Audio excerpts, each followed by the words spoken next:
មានអីឆ្ងល់អត់អង្គុយឲ្យសួរចង់សួរអ្នកគ្រូតាហេតុអីបានយើងទៅពេទ្យហើយយើងមានអាការៈឈឺកហើយគ្រូពេទ្យផ្ដល់ថ្នាំឲ្យយើងហើយគាត់ recommend ឲ្យថាយើងគួរតែតមអាហារដែលមានជាតិខ្លាញ់តើហេតុអីទៅមែនតើយើងត្រូវដឹងថាខ្លាញ់អត់លាក្នុងទឹកទេត្រូវទេ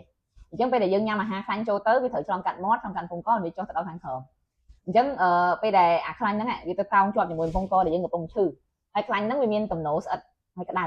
អញ្ចឹងពេលដែលវាតោងជាប់យូរអញ្ចឹងទៅវាធ្វើឲ្យករបស់យើងកាន់តែស្ងួតហើយបានន័យថាឈឺកមិនទាន់ជារបួសផងទៅញ៉ាំខ្លាញ់ទៅទៀតធ្វើឲ្យស្ងួតកាន់តែខ្លាំងជាងមុនទៀតណាអញ្ចឹងវាធ្វើឲ្យយើងកាន់តែឈឺកធ្ងន់ធ្ងរថែមទៀតហើយចឹងនេះហេតុផលដែលគ្រូពេទ្យគាត់អត់ចង់ឲ្យយើងហ្នឹងញ៉ាំអាហារសម្បូរជាតិខ្លាញ់ទេកាលណាញ៉ាំអាហារសម្បូរជាតិខ្លាញ់វាធ្វើឲ្យស្ថានភាពរបស់យើងវាអត់ធូរស្រាលទេដូច្នេះដំណោះស្រាយគឺយើងត្រូវធ្វើតាមការណែនាំរបស់គ្រូពេទ្យយើងត្រូវញ៉ាំថ្នាំតាមដែលគាត់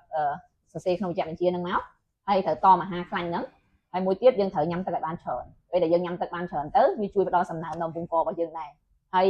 យើងអាចបៀមជាមួយនៅពួកស្ករបៀមនេះក៏ flat នេះហើយស្ករបៀមក៏ flat នេះគឺជួយបន្ថយអាការៈឈឺកស្អាកលំអស់ករបស់គាត់ពេលដែលគាត់កំពុងឈឺកហ្នឹងណាហើយស្ករបៀមពេលដែលយើងបៀមយូរទៅគឺវាជួយជំរុញឲ្យមានការបញ្ចេញទឹកមាត់បានច្រើនជួយផ្ដល់សំណើមដល់កំពង់កថែមទៀតហើយវាធ្វើឲ្យអាការៈលាកហ្នឹងថយចុះទៅតាមនឹងដែរអញ្ចឹងស្ករបៀមយើងអាចឲ្យគាត់បៀមមួយថ្ងៃ3ទៅ4ដងទៅហើយម្ដងឲ្យគាត់បៀមមួយគ្រាប់ទៅហើយស្ករបៀម Coflet នេះគឺផ្សំចេញមកពីរុក្ខជាតិអាស៊ីត7មុខ